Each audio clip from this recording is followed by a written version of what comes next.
live now. This is the motorcade. It appears to be departing Blair House, which is the traditional place where the president-elect and First Lady incoming spend the night before they take office on January 20th. And now the motorcade seems to be moving a very short drive right across the street, literally, to the front door of the White House, where they will be greeted by President Biden, Dr. Jill Biden. We just saw them a few moments ago greeting the Vice President and Doug Emhoff. We've seen the Vances have gone inside. They were greeted by Vice President Harris. And we've seen some of the Trump family members enter as well. So there will be a traditional tea inside the White House. Not sure if they put their orders in barista style, if you can get a matcha latte. But there you see the stand there. So that's obviously the front of the Capitol, and those stands, those bleachers are traditionally where the parade would come in and people would be gathered, and all of that is not happening. The weather might be frightful, but the pictures are beautiful. A snow-covered White House, and we're going to see in just a few moments that moment for history where the president-elect is greeted by the president, that peaceful transfer of power that is so revered in this nation. And here we see the president and First Lady.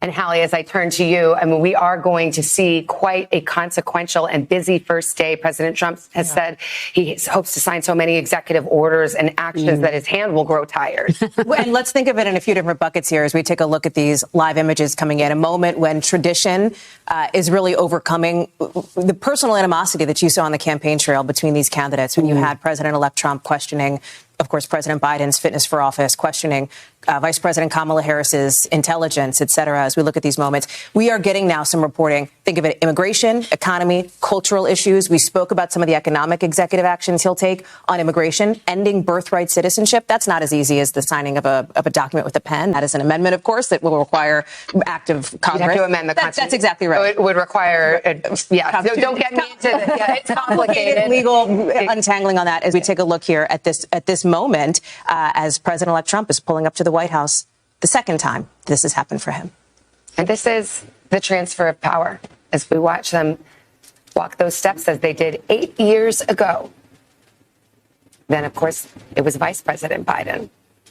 And Kristen, this moment, these images, they're not just important to Americans, but leaders around the world and adversaries, opponents.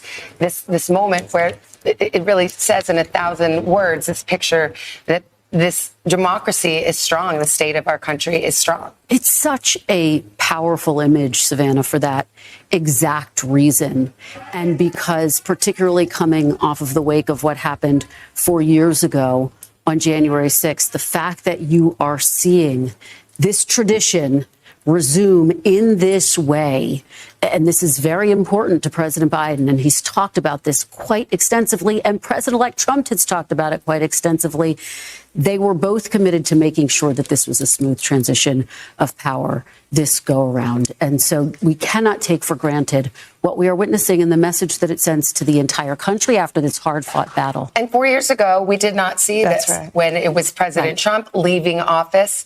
And of course, we know what happened in the events of January 6th and that he, obviously disputed the results of that election. And there was not that welcome moment. You talk about the bitter cold today. It was bitter, period, 4 years ago, because remember what was happening. Congress, even allies now of President-elect Trump's, were furious at him, not impeachably angry, as we saw, but to convict him. But certainly there was this attitude in Washington that the president-elect, or Donald Trump at the time, was going to go back to Mar-a-Lago, and that may have been the end of his political career. I think people may not remember just how much in the wilderness Donald Trump was at the time. But then you saw olive branches extended from Republicans. Kristen called it a potentially improbable comeback. And here Donald Trump is again for the second time in 8 years, re-entering the White House. Remember, these two have met before, back on November 13th, just days after the election. President Biden says that at the time, President-elect was complimentary about some of the economic things he had done, which was, I think, interesting to folks. He also tried to make clear, as we talk about those preemptive pardons that President Biden issued today, in that conversation 2 months ago, President Biden says he told President-elect Trump no need to go back and settle scores. I think it's worth noting who was at both inaugurations. Vice President Mike Pence.